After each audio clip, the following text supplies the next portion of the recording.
This is Sean Hansen, and this is my final informative speech.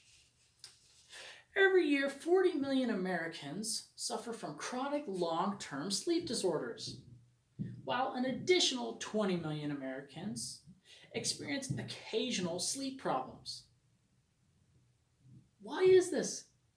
Why is this the case? Sleep is such a simple but fundamental building block of our day-to-day lives. It's how we are able to recover from the wear and tear of what we do every day. It's, as I said, fundamental. It's needed. Now, as a college student and as a full time employee, I know how important sleep is. If I don't sleep well, it shows up in my performance at work and how I perform at school as well. When I take the time to have good sleep, I perform better. It's that simple. Now, on the other side of things, there are those that have sleep disorders. I have family members with sleep disorders. These disorders aren't just something that they talk about. No, it really does affect their lives, where it affects their social lives, their lives at work, how they perform, but it also affects their relationships with those in their family. And it's something that they don't want anyone else to have to experience. Now, today I'm going to tell you about the effects of inadequate sleep habits and what that does to our lives.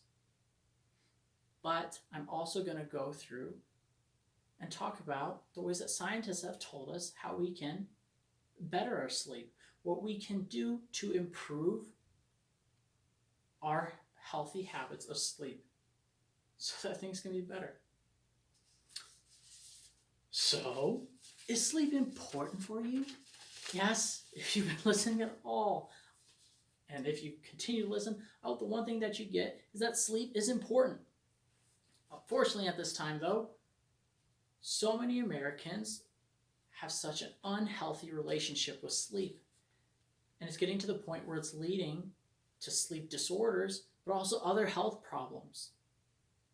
We don't want this. Now, Richard Scott, in his article entitled Awake at Night, he talks about a study that was taken on sleep. The study said that 25% of Americans, only 25% of Americans, reach the optimal and recommended 8 hours of sleep each night. Only 1/4 of Americans sleep the recommended 8 hours of sleep each night. It's outrageous. 25%? That's such a low number.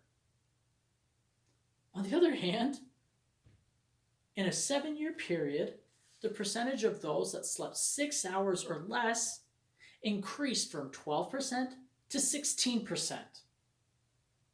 Over a 7-year period, those that slept under the healthy amount of time increased.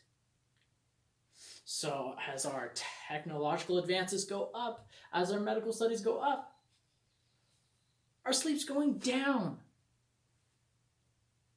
That's not good. Why is this happening? Now, of those in the study, 72% of the working mothers in the study reported symptoms of sleep disorders and other sleep problems such as insomnia. Now, insomnia is one of the biggest sleep disorders that are come across, that doctors come across, and even the average day person can experience throughout their lives. So I'm going to tell you a little more about it. A physicians group defines insomnia as when a person has difficulty falling asleep or staying asleep when they have the opportunity to do so. Pretty generic, but it makes a big deal. Now, insomnia comes in two forms: acute insomnia and chronic insomnia. Acute insomnia is normally when someone's experiencing bad sleep because of stress related situations in their lives. Maybe for a day to a few days to maybe even a few weeks, they're having a hard time sleeping, not sleeping well, because of surrounding events that are happening in their lives. On the other hand, we have chronic insomnia. Chronic insomnia is when people experience that bad sleep for a minimum of 3 months. But that can go on for years. This can plague people for years.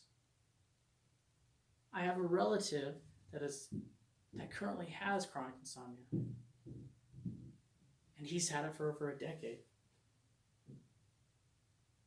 It strains his marriage and it strains other working relationships. This isn't something that we want to have.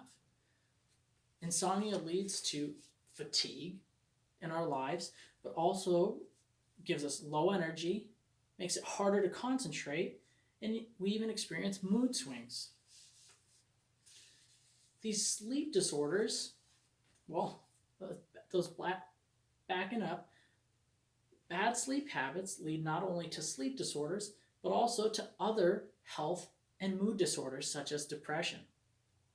Cynthia Wainscott, the acting president and the CEO of the National Mental Health Association, said, "We know that sleep plays a vital role in our overall health, and as we continue to learn how changes in sleep habits may contribute to changes in your mental health, how it may contribute to changes in our mental health. For this reason alone, quality sleep is central to any healthy lifestyle." There you have it. Sleep is central to any healthy lifestyle. Now, as I said, I'm not all here to talk about the doom and gloom. There are also positives. Well, there's a positive to this message, and that is there's a way for us to improve our sleep. So, as I said, scientists, they've tested it. The Sleep Foundation conducted a poll last year where, over in 2019, that 52 to 56% of Americans felt well rested when they had a regular sleep schedule. I'm telling you that when we decide to schedule when we go to sleep and when we wake up, and when we keep that consistent throughout every day, we sleep better. That's simple. What else can we do? The study further notes that naps promote healthy sleep. Maybe counting sheep during the day isn't such a bad idea. Further, from the poll conducted by the Sleep Foundation, 30% of all those that reported excellent sleep reported having regular naps. That sounds pretty nice to me. It shows that naps are a great supplement to sleep. Now, that doesn't mean we don't sleep and we just take little naps throughout the day. No, it's saying that those that cannot attain that healthy 8 hours of sleep every night should take naps, and it will help improve that sleep. Now, Laura Shin went on and talked about one of the biggest things that we can do to improve our sleep is create the ideal bedroom environment, in which she lists 3 things to make things better. She says, first, make sure we have a good room temperature. The ideal room temperature for our bodies to recover and for our bodies to sleep is between 60 and 65 degrees Fahrenheit. So change the thermostat. Second, the room should be dark. We should not be able to see our alarm clock. It was proven that those that were able to see their alarm clock throughout the night, if they were to wake up or just that light shining on them, created stress in the body. I don't want stress. Okay, alarm clock, you're out. The third point that she said was that the bedroom should be quiet, so that there should be no disturbances throughout the night. Simple as that. Create a better environment by creating the optimal temperature, lighting, and making sure our bedrooms are quiet. Simple. Sleep is important. It's fundamental in living a healthy lifestyle. Now, Unfortunately, as society ignores sleep, they plague themselves with disorders and other health problems. But this does not have to be. Scientists have provided us and shown us ways to improve our lifestyles just through sleep. Sleep's a big component for our lives. Sleep, be happy. So, I ask you, how was your sleep?